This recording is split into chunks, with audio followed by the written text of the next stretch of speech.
So we have two great individuals who are going to be make a wonderful presentation for us. And I've had the opportunity to work with both of them. So I'm pleased to introduce first Dr. Julie McCleary. She's the Director of Research Practice Partnerships at the University of Washington's Center for Leadership in Athletics. It's a mouthful. She serves as the principal investigator for two projects at the center. First is Ambitious Coaching, and the second is State of Play, Seattle, King County, both of which have translated into community-based efforts to ensure equitable access to high-quality sports experiences.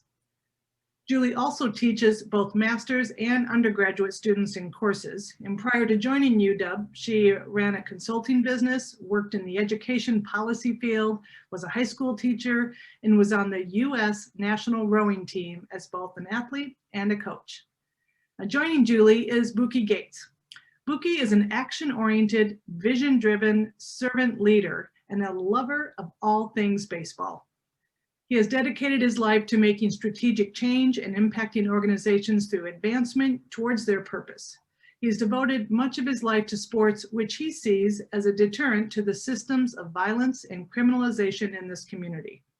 He started playing baseball at the age of 4, and the experience influenced his vocation, which led him to launch the sports-based community development organization, Baseball Beyond Borders.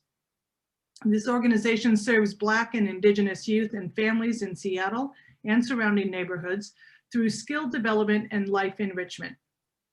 The model extends beyond the field of play and includes a curriculum called Moving Beyond 12 that assists student athletes and their families in navigating that college access process and prepare for life after 12th grade.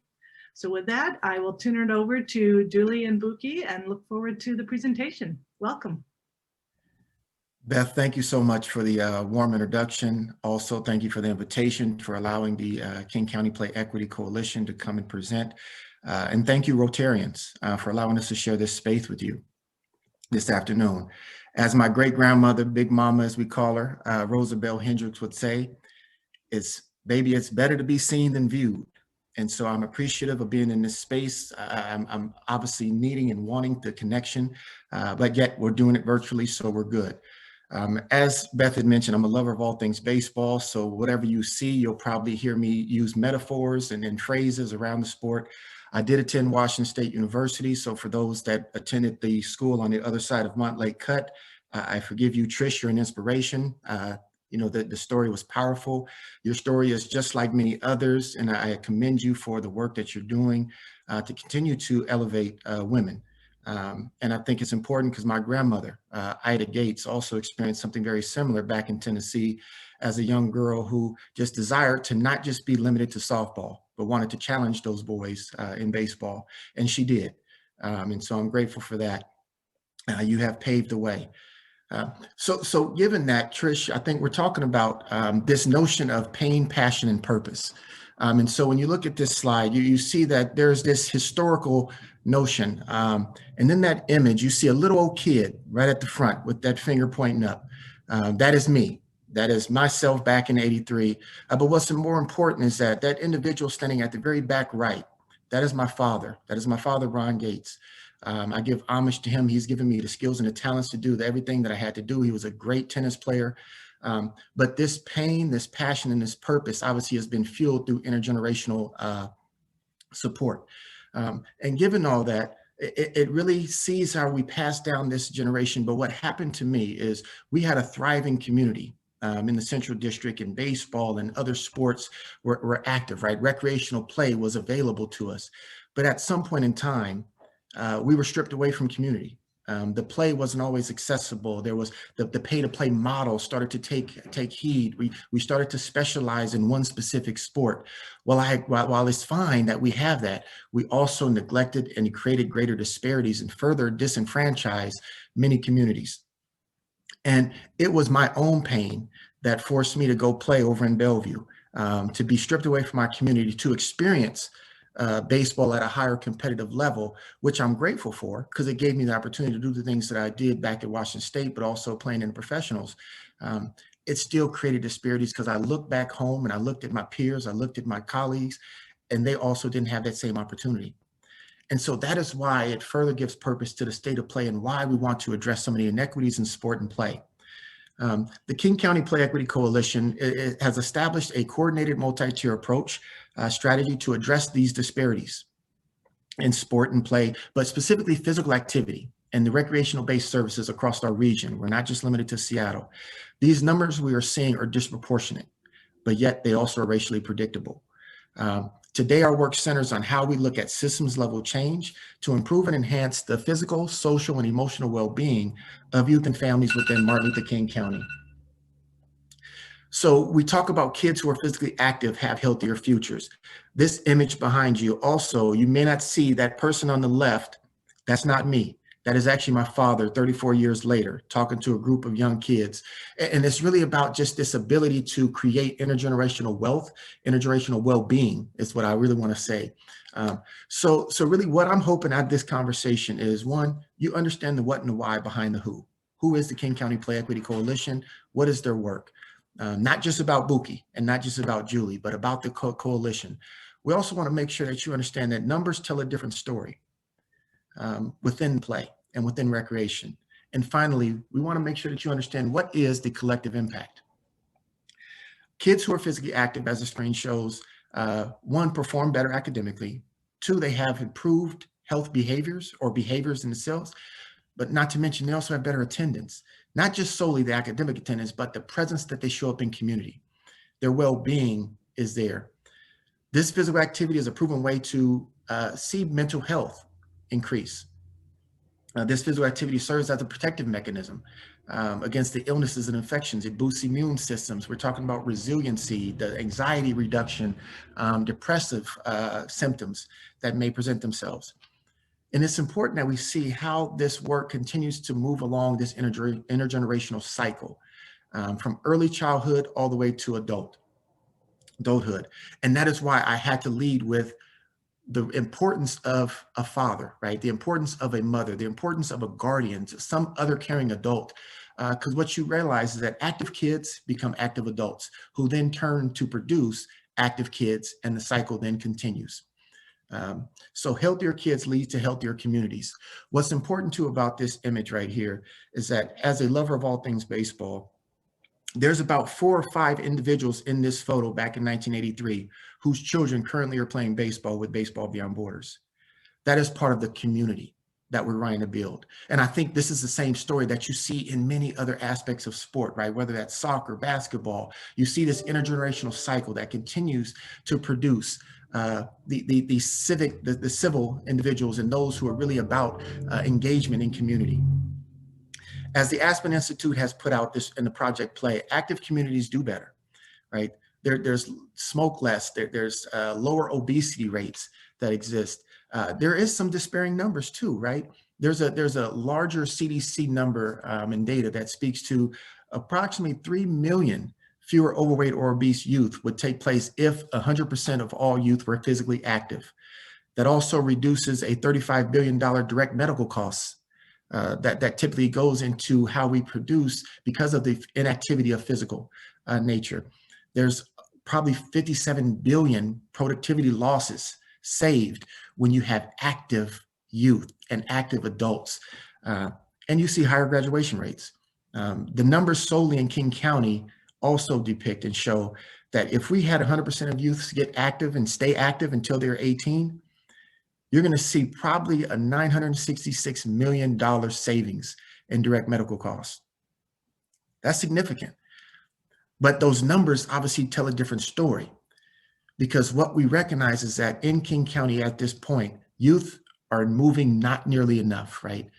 Only 19% of youth are getting the recommended daily physical activity based on CDC recommendations. And this number is obviously exacerbated simply because of the COVID-19 pandemic. Our youth cannot have the ability to get outside and experience play. And again, this extends far beyond just youth. This is also about adults. So the publication that came out was the State of Play. And the first thing we had to do was establish what was our collective impact. But we can't have a collective impact without having a compassionate listening ear and engaging with the communities that are most impacted by this work and by the lack thereof of physical activity. So the Aspen Institute, in partnership with the University of Washington and King County, King County Parks and Recreation, they worked to create a state of play report that captured all of this data. And here's some of the key findings that you would see. 19% of youth are active in physical activity. 11% of them are non-English speaking households. 16% are female. 22% are male. But youth living in South King County are experiencing more disparity in physical activity than other areas of our county. That's something that we want to kind of take in mind, right? This is not a Seattle issue. And I think oftentimes we tend to compartmentalize or we isolate to just solely being a Seattle concern. So what we want to really look at is how do we create equitable access to youth physical activity, organized sport, and outdoor recreation in King County. And then the numbers show that who are actually participating in these organized sports. Well, we noticed that youth of color, BIPOC communities aren't participating at the rate that other communities are. We know that youth from less affluent households, right? And I believe that number is about $50,000 or less, aren't participating in organized sports.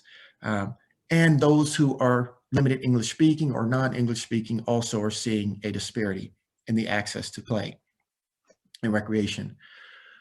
But we recognize too, sports become so exclusive, and that becomes a concern and issue, both economically and culturally. As you heard the story of Trish, right? Fewer female coaches and coaches of color are getting access to being present. Fewer coaches are trained in youth development, or even when it comes to sports-based youth development. Those become concerns and issues. Parents participating in pay-to-play models, what they do, they have ambivalence and frustrations. And that's a key point. And I think it's key because as an organization, as a founder of an organization that is dealing with a lot of missional tension, as I call it, because one, we have this dream and aspiration, right? Our kids come into the organization and program wanting to be a Major League Baseball player. They dream to be the next Kyle Lewis or the King Griffey Jr. But we recognize that's not the case for everybody. So how do we create this continuum of care that looks at the one that wants to become that King Griffey Jr., that Kyle Lewis, but also that other that wants to become that Harold Scoggins, the police chief or fire chief, or who wants to become the CEO of a nonprofit. You have to begin to embrace the whole person and persons that come into this. But it's a tension that I think we all deal with because we know that there is a pay-to-play model. There is a billion-dollar industry in sport that we have to recognize and acknowledge, but also finding that sweet spot that allows for everyone to have the direct access. Because yes, we all can be lovers of the game of baseball. We all can be lovers of the thing that we call sport. So the barriers that we identified within the state of play in that report, one was a lack of transportation options. And this relates to where fields are located. This relates to schools and accessibility to schools, the inability to look at kind of the larger public transportation ecosystem that has obviously created barriers. Fewer school districts providing buses because it costs. And not all school districts have the same luxury, right? Not all booster clubs exist within these certain schools. And then just many parks just weren't as accessible. And then you look at the cost. There's a rising cost right now, and it's not to the fault of municipalities. Obviously, they have to find ways to recoup losses, but that comes at the expense of somebody. And that expense is coming at those who are marginalized, those who are people of color, those who don't really have the means to identify and purchase field permits to then get access to play. So again, the pay-to-play model becomes exacerbated even within municipalities in itself. Practices and procedures are becoming some barriers that exist. Some of that is forms and communications or forms and how we communicate to non-English speaking communities. You look at just in sense the field access or field reservation process. Sometimes those can be challenging because you have historical uses, right? And I think as you look at gentrification, as you look at displacement, that has obviously moved a lot of people around, not just people of color, but it moves so many people around. We relocate to a new location. Well, guess what? I no longer have access to these fields because I'm not a historic user. So now I have to get in line. And so then that delays my ability to engage and increase the population size that I'm looking for. And then there's just infrastructure and policy, right? Joint use agreements that exist. To play equity is not a regional policy or a philanthropic priority. It's solely just based on an individual collective or individual response. There's not a collective impact. as it relates to this. And so solutions that we're looking for, and that obviously were brought within the State of Play report, looked at how do we continue to empower schools? We can't point the finger at schools. Schools obviously have an infrastructure and a policy that needs to be reformed. But the fact is that we have to empower them to become the hubs for physical activity.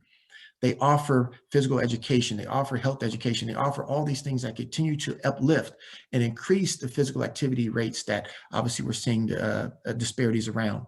So how do we build green schoolyards? How do we strengthen district wellness policies? How do we include health indicators in school improvement when it comes to the planning efforts?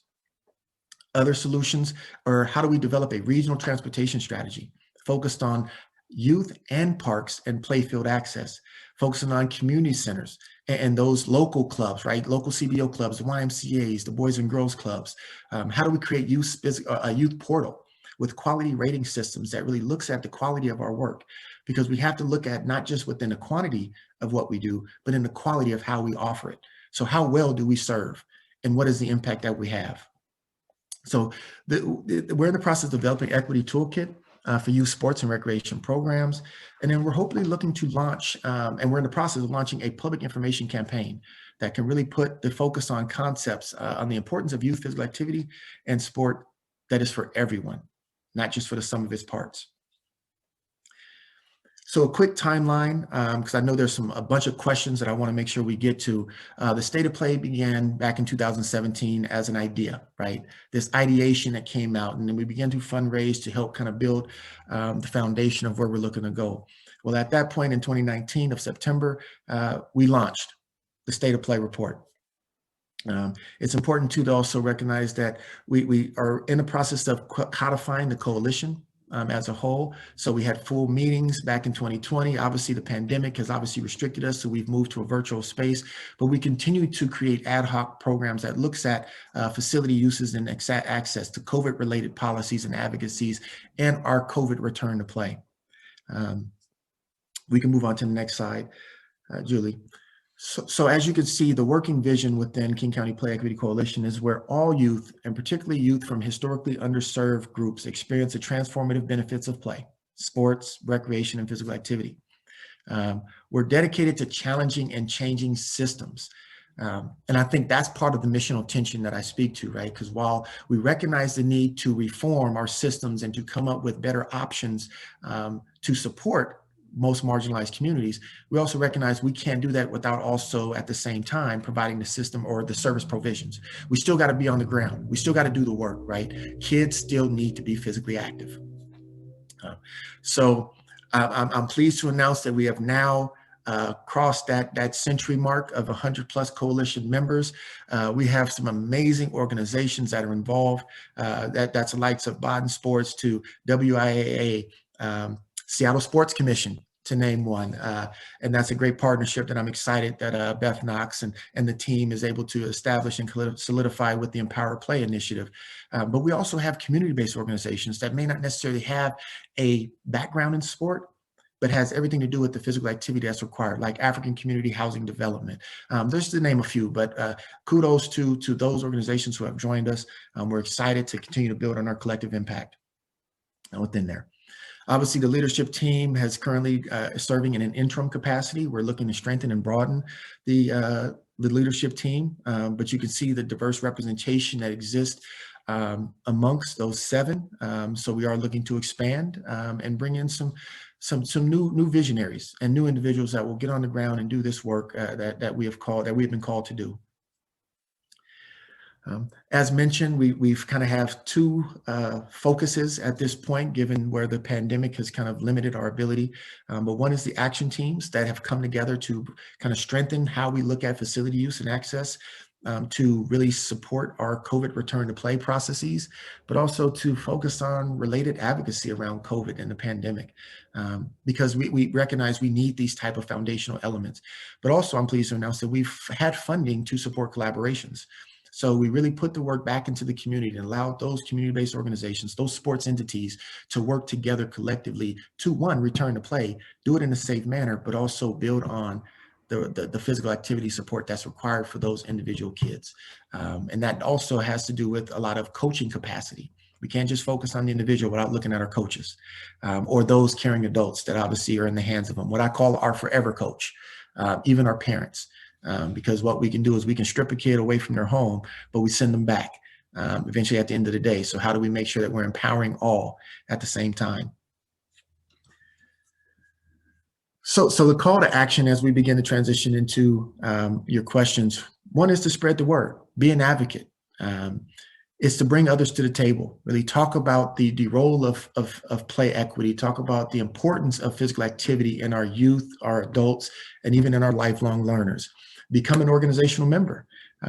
Notice and address the disparities that you see in your neighborhoods, in your schools, and on your teams. That's probably the number one thing we can ask you to do, is pay attention to what's happening and speak up to it. Right. You can learn more by visiting kcplayequity.org.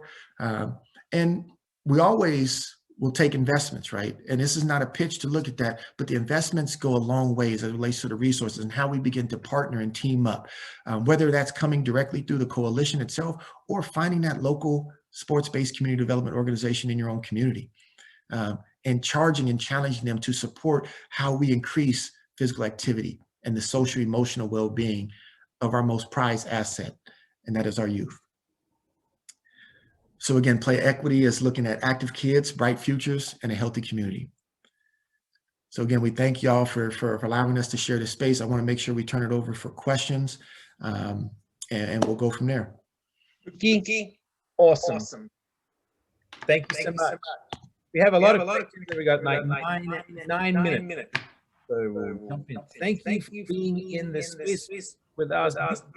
Is there a similar program in Pierce County or social program extended into that county? There is not currently in Pierce County. I think what we're looking to do is hopefully build a model that can be replicated to Pierce County.